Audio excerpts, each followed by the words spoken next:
हो सकता है सीएनजी से गाड़ी की लाइफ कम हुई होगी, लेकिन प्रदूषण के घटने से जो हमारे सेहत पे सुधार है उसको समझना पड़ेगा। प्रदूषण से अगर बचना है तो गांव में जाके जंगल के बीच में रहिए, यहाँ दिल्ली एनसीआर रहने की जरूरत नहीं है। वो धृतराष्ट्र बन चुके हैं, पुत्र मोह में एकदम अंधे हो चुके हैं कि वो किसी भी तरीके से, मेरे भी पुत्र हैं, मैं भी चाहता हूँ वो तरक्की करे, पर ऐसा नहीं चाहूंगा किसी का गला काट के तरक्की। जीवन भर में एक ही गाड़ी खरीद पाता है, तो सिन्हा जी शायद ज्यादा पैसे वाले होंगे, इसीलिए मैंने स्टार्टिंग में कहा हम लोग जैसे लोग सुधार की असीम संभावनाएं हैं। हम लोग ये चाहते हैं, हम लोग का यही सरकार से मानना है कि भाई गाड़ी मेहनत की कमाई है, कोई दलाली का पैसा नहीं आता। मारुति ने वैगन आर लॉन्च किया था जून में, सिर्फ 3 गाड़ियां बिकी हैं। मैं जाके वैगन आर खरीदूंगा। 2019 में टीवीएस ने एक बाइक लॉन्च की थी। गाड़ियां बिकी है? 3 गाड़ियां बिकी है। आप सरप्राइज मत होइए, और भी मॉडल्स लॉन्च हुए जिसकी एक भी नहीं बिकी है। अच्छे को अच्छा बोलिए ना, आपके अंदर तो अजीब सी प्रॉब्लम है, हर चीज को बुरा बोले कि टॉपिक कौन डिसाइड करेगा, आप करेंगे या मिर्ज करेंगे? नमस्कार, आज हम जो चर्चा करेंगे वो मुद्दा है इथेनॉल मिला पेट्रोल।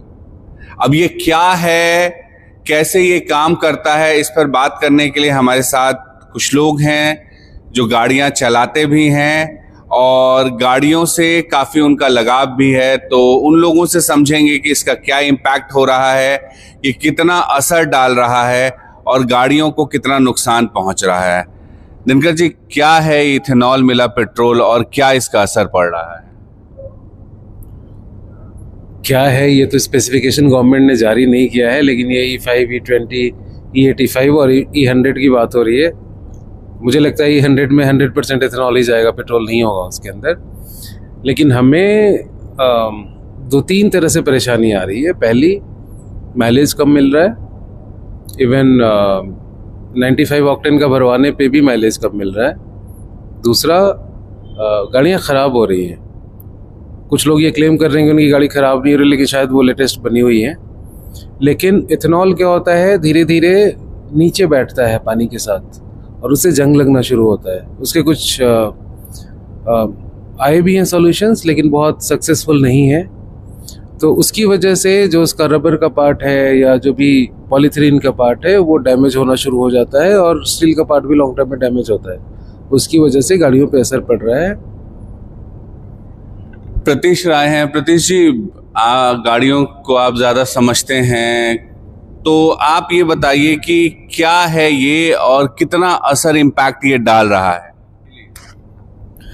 नमस्कार मिहिर जी, सबसे पहले तो मैं आपका धन्यवाद करूंगा कि आपने मुझे इस चर्चा के लिए बुलाया और इथेनॉल E20 की चर्चा के लिए आपने संवाद किया है।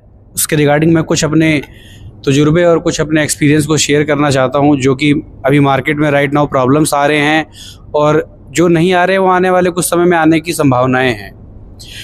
E20 जैसे इसका नाम ही है कि 20% मिक्सिंग है पेट्रोल के अंदर। 20% इथेनॉल की मिक्सिंग है। वो तो खैर आप गूगल भी कर सकते हैं। और पहले तो जब पेट्रोल पंप वाले मिक्सिंग करते थे तो सरकार चालान करके पेट्रोल पंप सील कर देती थी। बट दुर्भाग्य ये है कि अब सरकार इस काम को कर रही है। अब सरकार को कौन बैन करेगा, ये एक सोचने का विषय है। और ये अच्छा है, एनवायरनमेंट के लिए थोड़ा सा प्रॉब्लमेटिकली है, बट कुछ चीज़ों में, कुछ क्षेत्र में बहुत अच्छा इसका है। बट उसके लिए क्या है, पूरी योजना होनी चाहिए। जैसे अभी इसको लॉन्च किया गया है तो E20 कंप्लायंस की कुछ गाड़ियाँ भी हैं हमारे पास। 2023 के बाद जो गाड़ियाँ बन रही हैं वो मोस्ट प्रोबेबली E20 के कंप्लायंस पे बन रही हैं। तो उनके लिए तो वो फ्यूल एकदम परफेक्ट है। वो कॉस्ट इफेक्टिव भी है और गाड़ी के लिए भी अच्छा है, और काफ़ी हद तक एनवायरनमेंट की मैं बात नहीं कहूँगा, क्योंकि इसके दोनों कॉज और प्रॉन दोनों हैं। जैसे CNG आती है, पहले क्या होता था, CNG का एक पंप होता था 5-5, 10-10 किलोमीटर के बाद। थोड़ी चर्चा लंबी होगी, उसके लिए माफ़ी चाहूँगा। तो 10-10 किलोमीटर के बाद, 5-5 किलोमीटर के बाद एक पंप बनता था, तो वो CNG का ही पंप होता था। फिर सरकार ने, जहाँ तक मुझे याद है, अभी 5-7 साल या 8 साल पहले निर्णय लिया कि जो भी कोको पंप होते हैं ना, कंपनी ऑपरेटेड, उनको मैंडेटरी किया है कि आपको CNG का नोजल लगाना ही पड़ेगा। अगर आप अब देखेंगे तो हर पेट्रोल पंप पे आपको 95% पंप पे आपको CNG का नोजल भी मिलेगा, चाहे से 2 नोजल मिले, बट वो मिलेगा। तो ऐसे ही E20 के लिए भी इनको करना चाहिए था मेरी नज़र से। DK सिन्हा जी, क्या आपका कहना है इस पूरे मुद्दे पर? पहले अपनी बात रखें। मिहिर जी नमस्कार, इस प्रोग्राम में आमंत्रण देने के लिए। मिहिर जी, मुझे याद है कि आप भी उस ट्रांजिशन फेज को देखे थे जब ब्लू लाइन का कन्वर्जन हुआ था सीएनजी में, और लोगों ने बहुत विरोध में बातें कही थी। मुझे तो ड्राइवर कंडक्टर बोलते थे ये सब फेल है, कैंसर हो जाएगा। मैंने सोचा सही कह रहे होंगे। फिर उसका देखा केमिकल फार्मूला, वो निकला CH4। CH4 मीथेन गैस होती है, जब उसको बर्न करते हैं तो क्या निकलता है? कार्बन डाइऑक्साइड प्लस पानी वेपर। जो हम धुआं देखते हैं ना वो वेपर होता है। अभी एक नया चीज है जो हम लोग शुरू कर रहे हैं, वो है आपका इथेनॉल मिक्सिंग जी। तो इथेनॉल होता क्या है ये भी समझना पड़ेगा। अभी प्रतीश भाई ने बोला पहले पेट्रोल पंप वाले मिक्स करते थे तो उसको सरकार पकड़ती थी, अब सरकार मिक्स कर रही है तो उनको कौन पकड़े? तो सवाल ये है कि हम दूध में पानी मिला रहे हैं या दूध में क्रीम मिला रहे हैं। पहले जो मिक्सिंग होती थी उस वक्त हम केरोसिन मिलाते थे, ब्लैक में जो पीडीएस सिस्टम में मिलता था ना वो वाला मिला देते थे। उसको रोकने के लिए सरकार ने उसका रंग नीला कर दिया ताकि मिलाओगे तो पकड़े जाओगे। और अभी हम बात कर रहे हैं इथेनॉल की। तो सवाल ये इथेनॉल होता क्या है? C2H6O, जिसको हम जब बर्न करेंगे तो ऑक्सीजन के साथ ये CO2 प्लस H2O देगा। इसका आउटपुट सेम वही है जो मीथेन गैस देती है। मतलब एक सीएनजी गाड़ी को अगर हम सीएनजी फ्यूल को अगर हम ग्रीन फ्यूल बोलते हैं तो ये जो हमारा इथेनॉल है वो भी एक ग्रीन फ्यूल है। उस ग्रीन फ्यूल को जब हम पेट्रोल में मिक्स करेंगे तो उसकी वैल्यू बढ़ेगी एनर्जी की या कम होगी, उस पर देखना है। तो अभी जो बात हो रही है उसमें मैं सहमत हूं कि एक पंप पे ऑप्शन होना चाहिए कि मैं कौन सा पेट्रोल लेना है। और जो नए फ्लेक्स इंजन आ रहे हैं उस सब पे कॉम्पेटेबल होंगे। लेकिन सिन्हा जी एक सवाल इसमें है, मेरे पास माइक में एक सवाल इसमें ये उठता है, तो फिर जो ये पेट्रोल पंप की जगह जगह की तस्वीरें आ रही हैं और नितिन गडकरी कह रहे हैं कि 20 लाख करोड़ का ये पूरा सिस्टम है और इसके लोग ये तमाम काम कर रहे हैं, तो आपको ये लग रहा है कि जो पेट्रोल पंप पे हंगामा मच रहा है, आप भी देखते होंगे सोशल मीडिया पे बॉटल्स दिखाया जाता है कि देखिए इस बॉटल में तो सिर्फ जूस है, तेल है कहाँ, तो वो क्या हंगामा जो है वो प्लान्ड है या फिर वाकई कोई समस्या गाड़ियों को आ रही है जिसको लेके लोग परेशान हैं? सर मेरे ख्याल से इसका जवाब मैं दूंगा तो ज्यादा बेहतर है। ये तो सरकार के पक्ष में और इथेनॉल के पक्ष में मैं आपको दे रहा हूँ, मैं नहीं कर रहा हूँ। सर देखिए समस्या क्या है कि हम लोग को इथेनॉल से प्रॉब्लम नहीं है। प्रॉब्लम ये है इस चीज से है कि ये जो जबरदस्ती थोपा जा रहा है कि भाई आप चाहे कुछ भी कर लो आपको लेना पड़ेगा इथेनॉल ब्लेंडेड पेट्रोल ही लेना पड़ेगा। तो हमें दिक्कत इस बात से है। अब मैं मुद्दे पे आता हूँ कि जब से ये जो सरकार ने E20 शुरू किया, पहले भी 5% जो पहले मैंडेटरी था 5% इथेनॉल था, 5% हाँ पहले था। अच्छा। तो बहुत ज्यादा दिक्कत नहीं आ रही थी। बट ये जब से E20 कंपलसरी हो गया उसके बाद से E20 का मतलब है 20% इथेनॉल। उसके बाद से मैं खुद पेट्रोल 2 व्हीलर ड्राइव करता हूँ। मैं पहले के माइलेज में कंपेयर करूँ तो अभी करीबन 10% से ज्यादा का गिरावट आया है। पहले मैं अगर एक स्कूटी अगर टैंक फुल करवा के चलता था तो 220-25 तक जाता था, अब 180-85 आते आते मेरी पेट्रोल खत्म हो जाती है। तो सर आप एक चीज कंपेयर करो, अगर मुझे 30-35 किलोमीटर का नुकसान हो रहा है तो इसको देखिए कि भाई पेट्रोल फिर तो मैं ज्यादा भरवा रहा हूँ। आप भले ही मिक्सिंग कर लो, आप दलील दे रहे हो कि मैं इथेनॉल मिला के इंपोर्ट कम करना चाहता हूँ, बट सर आप कहाँ इंपोर्ट कम कर पाओगे जब पेट्रोल ज्यादा कंजम्पशन होगा? तो पेट्रोल तो आप बाहर से ही मंगवा रहे हो, तो आपका तो कोई बहुत ज्यादा फायदा नहीं हो रहा है। दूसरी चीज आप जो ये बोल रहे हो कि इथेनॉल इन्वायरमेंट के लिए अच्छा है, सब कुछ अच्छा है, तो क्या इसका कोई स्टडी किए हैं हम कि उसका क्या इम्पैक्ट पड़ रहा है इन्वायरमेंट पे? ये बोल रहे हैं कि इथेनॉल हम मक्का से बनाते हैं और चावल से बनाते हैं और या कुछ जगह गन्ना से भी बन रहा है। बट जहां तक मेरी जानकारी है, जो सीमित जानकारी है, उसमें मुझे ये पता चला है कि इंडिया में अभी ज्यादातर चावल से बनाया जा रहा है। सर आप ऐसे भी जानते हैं कि चावल को पैदावार होने में बहुत ज्यादा पानी का कंजम्पशन होता है। ये अलग बात है कि भाई इथेनॉल बनाने में कम पेट्रोल पानी का खर्च हो रहा है, पर चावल को उपजाने में तो सर पानी का बहुत ज्यादा खर्च हो रहा है। एक तरफ आप चावल कहते हैं कि भाई हरियाणा के किसान सबसे ज्यादा चावल उपजा रहे हैं, उसके चलते वाटर लेवल नीचे जा रहा है, बाकी चीज़ जो भी बहुत सारी चीज़ें हैं, तो उसका हमें वो भी देखना पड़ेगा कि आने वाले भविष्य के लिए क्या हम पानी बचाएंगे या पानी पूरा पी जाएंगे अभी। तो एक तो वो चीज़ होगा। और हमारा आपके माध्यम से यही निवेदन है, गडकरी जी जो अपने बेटे के पुत्र मुंह में अंधे होते जा रहे हैं, क्योंकि महाराष्ट्र लॉबी ही पूरा का पूरा ये इथेनॉल प्लांट वहाँ पे काफी ज्यादा, क्योंकि सबसे शुगर ज्यादा फैक्ट्री वहाँ plant पे शायद है वहीं है। और वहीं से ये कहीं ना कहीं वहीं से कंट्रोल किया जा रहा है। और हाँ। गडकरी जी का मंत्रालय राजमार्ग है जहाँ पे रोज गड्ढे बन रहे हैं, पुल गिर रहे हैं, सब कुछ है, उसको छोड़ के ये सबसे ज्यादा पेट्रोलियम मिनिस्ट्री पे ध्यान देते हैं। हाँ, ये मंत्रालय मतलब ये तो अजीब से पेट्रोलियम का होना विडंबना चाहिए। है कि लोग जो अगर मैं जेन्युइन प्रॉब्लम बता रहा हूँ, हाँ। खुद तो कंपनी के स्पॉन्सर्ड हाइड्रोजन कार और इथेनॉल में चल रहे हैं हाँ। हैं और जब हम आवाज उठाते हैं तो कहते हैं कि भाई ये पेड न्यूज है और ये पेड है, जबकि अभी कुछ दिन पहले बीपीसीएल के भी जो अधिकारी थे उन्होंने भी बोला 30% तक माइलेज गिर रहा है। हम कुछ परिवर्तन करते हैं तो उस परिवर्तन में असीम संभावनाएं होती हैं सुधार की। जब सीएनजी शुरू हुई थी, निकली थी ना, मेरी खुद की गाड़ी पिकअप कम देती थी, बिल्कुल सही चैलेंज था। लेकिन अभी जो सीएनजी गाड़ियां आ रही हैं वो बिल्कुल वैसे ही पिकअप दे रही है जैसे पेट्रोल गाड़ी दे रही है। ठीक है। तो वो समय के साथ नया टेक्नोलॉजी आया और सुधार हुआ और चीजें हो गई। आज जब युद्ध हो रहा था तो हम लोग सब क्राइसिस में थे, कोई एलपीजी के लिए परेशान था, कोई डीजल पेट्रोल के लिए परेशान था। तो क्या सरकार इसका समाधान एक दिन में करेगी? वो ट्रांजिशन फेज धीरे धीरे होता है। एक सुझाव इसलिए आया था कि इथेनॉल का, इथेनॉल एक ग्रीन फ्यूल है और जबकि पेट्रोल से प्रदूषण होता है, दोनों का केमिकल जब रिएक्शन आप देखेंगे तो इथेनॉल मिक्सिंग से हमारा प्रदूषण कम होता है, ये समझना पड़ेगा। इथेनॉल को मिलाने से उसकी प्यूरिटी बढ़ रही है, घट नहीं रही है, उससे प्रदूषण पेट्रोल का घट रहा है, बढ़ नहीं रहा है। एक टाइमलाइन होता है, ऐसा नहीं कि आज मेरा मन हो गया और मैंने इम्प्लीमेंट कर दिया। अगर आप ब्राजील के उदाहरण है सर, 70s में आया और अब जाके वहाँ पे धीरे धीरे, अच्छा, वहाँ 70 से मिलाया था, 70 से शुरू हुआ और लगभग 30 साल लग गए उनको सारा कुछ इम्प्लीमेंट करने में। आपको इतनी जल्दबाजी, 2030 का हमारा टारगेट था, आप 2024-25 में क्यों परेशान हो गए? पहले के इंजन में जो 30 साल पहले की इंजन थी और आज की जो इंजन है उसमें बहुत का फर्क है। अभी जो हमारा ईसीएम है जिसमें हम फ्यूल इंजेक्टर यूज करते हैं, पहले कार्बोरेटर यूज करते थे, टेक्नोलॉजी बदल रही है।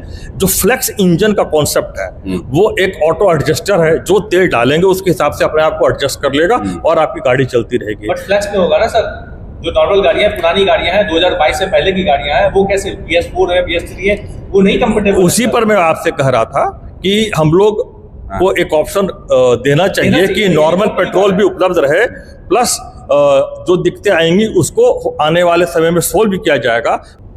मीर सर, मैं बड़ी ईमानदारी से कहूँ तो गाड़ियाँ कहीं ना कहीं तो खराब हो रही हैं। एक लाइनर आंसर तो यही है, हाँ, कि कुछ ना कुछ तो हो रहा है। हाँ, कितना प्रतिशत हो रहा है इस पे मैं टिप्पणी नहीं करूंगा, बट प्रॉब्लम आ रहे हैं। हाँ। तथ्यों के साथ बात करूंगा, कस्टमर के फीडबैक दे सकता हूं आपको। इवन मेरे कुछ लॉयर कस्टमर भी हैं जो लॉ फॉर्म को खुद ही हैंडल करते हैं। तो एक उन्हीं की गाड़ी में प्रॉब्लम आई, मैं नाम यहाँ पे डिस्क्लोज नहीं कर सकता। नहीं, बिल्कुल नहीं। उन्होंने मुझे PIL दाखिल करने के लिए बोला। अच्छा। कि मैं खुद से PIL दाखिल करूंगा। बट विडंबना ये है कि एक बार अगर आपको याद हो, डीजल गाड़ी का 15 साल और 10 साल पेट्रोल की गाड़ी, सॉरी पेट्रोल गाड़ी का 15 साल और डीजल 10 साल का था। तो एक हमारे आप जैसे एक आम नागरिक ने डाली थी, उस पर 10 लाख रुपए का जुर्माना लगा, खाली उसको एप्लीकेशन दायर करने का। तो सरकार की गुंडागर्दी इस लेवल की है कि आप उसके खिलाफ, लोकतांत्रिक देश है बट कहने का हक नहीं है आज के समय में, आपको सिर्फ उसे थोपना है, झेलना है। अब मैं सिन्हा साहब की एक बात का आंसर करता हूँ कि सिन्हा साहब ने बोला CNG टेक्नोलॉजी आई तो बहुत अच्छी आई, मैं अच्छा पिकअप रहा, बहुत सुधार हुए, मैं इन सारी बातों से सहमत हूँ। एक दो बातों से असहमत हूँ, जो कि सबसे ज़्यादा उसमें मैं जो देख पाया, आप आंकड़े उठा के देखिए, मेरी बातों पे भरोसा ना करिए। CNG गाड़ी की लाइफ कितनी होती है, कितने किलोमीटर तक चलती है? मुझे सच में जानकारी नहीं है। मेरे हिसाब से 1.5 लाख किलोमीटर की लाइफ है, अगर आप बहुत अच्छे से गाड़ी चला रहे हैं तो। चाहे उस 1.5 साल को आप 10 साल में पूरा करिए, चाहे आप 2 साल में पूरा करिए। 1.5 साल के बाद आपको इंजन का काम कराना पड़ेगा, मैकेनिक से यारी दोस्ती बनानी पड़ेगी, और आपका जितना आपने बचाया, फ्यूल को जितना बचाया, उतना आप मैकेनिक को दे के आएंगे या कंपनी को दे के आएंगे। सिन्हा जी बताइए, ये तो बड़ा इसमें जो ये समझना पड़ेगा, हम किसी भी काम को करते हैं तो मिहिर जी उसका एक उद्देश्य होता है, और ये उद्देश्य था दिल्ली को प्रदूषण मुक्त करना, जिसमें सुप्रीम कोर्ट हो गया। सर या तो मैं बोल लूं या ये बोल लें, नहीं, आप प्रदूषण मुक्त बोल रहे थे। नहीं, प्रदूषण मुक्त आप प्रदूषण मुक्त बोल रहे थे, तो हम यही पूछना चाह रहे हैं कि भाई प्रदूषण मुक्त हो गया क्या? नहीं, आप संयम ग्रीन से आराम फ्यूल से। की बात करते हैं, क्या प्रदूषण मुक्त हो गया? दिल्ली NCR सबसे ज्यादा हम लोग धुआं, हर साल अक्टूबर नवंबर आते ही हम लोग कन्वर्ट करने दम घुट जाता है सर। दम घुटता है तो पराली पे चर्चा नहीं करेंगे। पराली दिल्ली में ही क्यों आता है, हरियाणा और पंजाब में क्यों नहीं, वहां पे पॉल्यूशन इतना होता है? सीएनजी को लाया था प्रदूषण मुक्त करने के लिए, ठीक है, इससे प्रदूषण में कमी आई। अब ये तो हमारी लाइफ बहुत प्रीशियस है। मैं जब आया था रशिया से 98 में, मेरे आंखों में इतनी जलन होती थी ना, मैं रोड पर निकलना मुश्किल था। जब वो कन्वर्जन शुरू हुआ तब धीरे धीरे धुआं खत्म हुआ और आप इजी ब्रीदिंग कर रहे हैं। आप कहेंगे सर्दी में क्या होता है, मैं पूछा गर्मी में क्या है, तब तो गर्मी भी घुटन होती थी। बात करें तो टॉपिक कौन डिसाइड करेगा, आप करेंगे या मिर्जी करेंगे? नहीं, इथेनॉल पे बात कीजिए ना, आप घुमा रहे हैं। सीएनजी क्या होती है बताइए आप? सीएनजी पे लगता है सीएनजी पे तैयारी ज्यादा नहीं पूछ रहा हूँ ना, अभी प्रतीश जी ने पूछा मुझसे, इसलिए मैं उनके सवाल का जवाब दे रहा हूँ। प्रतीश जी का सवाल क्या था? गाड़ी का तेल बचता है तो उतना तो लग जाता है बाद में रिपेयरिंग में या लाइफ में, ठीक है, मैं उस पर आता हूँ। मेरा जो लंग्स है ना, उस गाड़ी के इंजन से ज्यादा कीमती है। प्रदूषण से अगर बचना है तो गांव में जाके जंगल के बीच में रहिए, यहाँ दिल्ली एनसीआर रहने की जरूरत नहीं है। दूसरी चीज, एक मध्यम वर्गीय परिवार बहुत ही मेहनत से, बहुत पूंजी जो होती है, गाड़ी बहुत बड़ा अमाउंट होता है, जीवन भर में एक ही गाड़ी खरीद पाता है। तो सिन्हा जी शायद ज्यादा पैसे वाले होंगे, इसीलिए मैंने स्टार्टिंग में कहा हम लोग जैसे लोग सुधार की असीम संभावनाएं हैं, इसीलिए हम लोग ये चाहते हैं। हम लोग का यही सरकार से मानना है कि भाई गाड़ी मेहनत की कमाई है, कोई दलाली का पैसा नहीं आता है, तो इसीलिए कृपया करके हमारी गाड़ी को बर्बाद ना करें और हमें पेट्रोल का ऑप्शन चुनने की आजादी दें। बिल्कुल आजादी मिलनी चाहिए। इथेनॉल को लोग एक्सेप्ट करेंगे या ये सरकार के गले की हड्डी बन गई है और उसके लिए अब चीजें मुश्किल होती जा रही है, क्योंकि कई जगहों से लोगों का विरोध सामने आ रहा है। देखिए, सीधा सा ऑप्शन ये है कि सीधा सा आंसर ये है कि ऑप्शन नहीं है आपके पास, एक्सेप्ट करना पड़ेगा। लेकिन उससे पहले एक और बात मैं बोलना चाहता हूँ। जो जीवाश्म ईंधन है, कोयला हो या पेट्रोल, लिमिटेड है। गैर पारंपरिक ऊर्जा स्रोतों की तरफ हर देश काम कर रहा है। भारत थोड़ा पीछे है। विकसित देशों में हम जो गिनते हैं, पाश्चात्य देशों में, और उसमें अमेरिका कनाडा को जोड़ लीजिए, अमेरिका भी इथेनॉल का सबसे बड़ा प्रोड्यूसर है। बड़ा मतलब बहुत ह्यूज मार्जिन से आगे है। उसके बाद ब्राजील है, फिर इंडिया है। एक्सपोर्टर भी वो सबसे बड़ा है। ब्राजील एक्सपोर्ट ज्यादा नहीं कर पाता। कनाडा बहुत बड़ा इंपोर्टर है, यूरोपियन कंट्रीज इंपोर्टर है। वो क्या करते हैं इसका, या यूएस प्रोड्यूस करके क्या करता है, वहाँ पे E10 पहले से है। E15 का अप्रूवल 2001 में आ गया था। E85 भी वहाँ पे चलता है, ऑलरेडी चलता है। ठीक है। जो रेसिंग कार्स हैं, हम पावर की बात कर रहे थे और पिकअप की बात कर रहे थे, रेसिंग कार्स में इथेनॉल यूज होता है। अच्छा, ये अलग बात है कि ज्यादा आप ऑक्टेन देखेंगे तो इसका 100 तक जाता है, ऑक्टेन बेटर है। अच्छा, लेकिन वॉल्यूम ज्यादा लेता है ये, तो उसकी वजह से माइलेज कम है, 30% के आसपास गिरता है। फिर भी रेसिंग कार्स यूज करती हैं, बहुत सारी हैं जो यूज कर रही हैं और अच्छा परफॉर्म कर रही हैं। तो पिकअप और उसका तो बात ही नहीं, माइलेज की जरूर बात है। अब यहाँ पे भारत सरकार का क्या उद्देश्य है इसको लाने का? सरकार की बचत हो, आम आदमी की बचत हो, उद्योगपतियों को फायदा हो, या किसको फायदा हो? या अपना इंपोर्ट बिल कम करना चाहते हैं क्योंकि ऑयल लाने में बहुत तरह की रिस्ट्रिक्शन है, अभी एक क्राइसिस आया तो प्रॉब्लम आई, तो ये लंबे टाइम से चल रहा है। एक चीज तो तय है कि गैर पारंपरिक ऊर्जा स्रोतों का उपयोग होगा। अब सोलर कर रहे हैं, बायोडीजल कर रहे हैं, इथेनॉल कर रहे हैं, हाइड्रोजन, जो करना है करें। लेकिन पेट्रोल पे और क्रूड ऑयल पे बेसिकली बहुत ज़्यादा डिपेंडेंसी आप नहीं रख सकते अगर आपको इंडिपेंडेंटली अपनी अर्थव्यवस्था चलानी है। लेकिन उसके साथ आपदा में अवसर मत तलाशिए, ये मेरी सलाह है। मारुति ने वैगन आर लॉन्च किया था जून में, सिर्फ 3 गाड़ियां बिकी हैं। मैं जाके वैगन आर खरीदूंगा। 2019 में टीवीएस ने एक बाइक लॉन्च की थी। गाड़ियां बिकी है? 3 गाड़ियां बिकी है। आप सरप्राइज मत होइए, और भी मॉडल्स लॉन्च हुए जिसकी एक भी नहीं बिकी है। ये इथेनॉल वाली गाड़ियां उन्होंने? फ्लेक्स फ्यूल है। अच्छा, फ्लेक्स फ्यूल के आप जो चाहें यूज कर सकते। 2019 में टीवीएस ने एक बाइक निकाली थी फ्लेक्स फ्यूल की, वो भी नहीं बिकी है। वो भी नहीं बिकी। हाँ। सीएनजी गाड़ियां इस देश में जब शुरू हुई थी तो बड़ा उस पर डिस्काउंट मिलता था, है ना। बाद में ईवी व्हीकल्स आए। हालांकि भारत में बहुत सफल अभी नहीं कहा जा सकता, सिर्फ पॉलिसीज हर साल बनती है, लेकिन ईवी चार्जिंग स्टेशन ही इतने कम है कि कहने लायक नहीं। लेकिन फिर भी सरकार डिस्काउंट देती है। क्या ऐसा नहीं होना चाहिए कि एक पूरा सेक्टर बने कि जब सरकार को इतना कॉन्फिडेंस है, जहां तमाम जो गाड़ियां हैं वो इथेनॉल वाली हों, गाड़ियां बनाए सरकार, और उन पर उसी हिसाब से सरकार सब्सिडी दे, जिससे कि जो लोग हैं अट्रैक्ट होना चाहते हैं। कई लोग एक्सपेरिमेंट भी करते हैं। ईवी गाड़ियों को लेकर एक कंसर्न है, आप जानते हैं, बहुत सारे लोग नहीं खरीदते हैं, लेकिन कुछ लोग तो खरीद रहे हैं। तो उस तरह से धीरे धीरे एक्सेप्टेंस बढ़ेगा। आपको नहीं लगता है कि करना चाहिए? देखिए, सबसे पहली बात तो सरकार आश्वस्त नहीं है, हाँ सिवाय एक आदमी आश्वस्त है, हाँ। वो है नितिन गडकरी। अच्छा। वो प्राचीन काल में आपने सुना ही है कि महाभारत क्यों हुई थी। हाँ। पुत्र मोह किसी भी संस्था, किसी भी पद, किसी भी इंसान के लिए घातक रहा है, तो वो कहीं हद तक नजर आता है। ये मैं ही नहीं, दुनिया समझती है। क्या इसलिए नहीं पाती है? क्योंकि फर्क नहीं पड़ता हमारे कहने से। वो धृतराष्ट्र बन चुके हैं, पुत्र मोह में एकदम अंधे हो चुके हैं कि वो किसी भी तरीके से, मेरे भी पुत्र हैं, मैं भी चाहता हूँ वो तरक्की करे, पर ऐसा नहीं चाहूँगा किसी का गला काट के तरक्की करे। मैंने ये नहीं सिखाया, ना मैंने सीखा। और इसी में एक बात और ऐड करूंगा कि जैसे भी थोड़ी देर पहले सेना जी ने बोला था कि जैसे आपने एक क्वेश्चन किया था कि उनका राजमार्ग मंत्रालय है तो पेट्रोलियम में क्यों जाते हैं, तो सेना साहब ने उसका काउंटर किया था कि जब आग लगेगी तो पड़ोसी सबसे पहले आएगा। इस बात का बहुत बहुत स्वागत है कि बहुत अच्छी बात है कि आग लगेगी तो पड़ोसी ही आएगा, बट वो पड़ोसी बार बार नितिन गडकरी ही होता है। ये बड़ा ताजुब की बात है। ये संयोग है या प्रयोग है, ये समझ नहीं आता। सतीश जी ने एक बात कही कि बार बार एक ही व्यक्ति क्यों आता है। देखिए, सड़क पे जब किसी की दुर्घटना होती है ना, जो जागरूक होता है ना वही दौड़ता है हेल्प करने के लिए, और सैकड़ों गाड़ियां भाग रही होती हैं।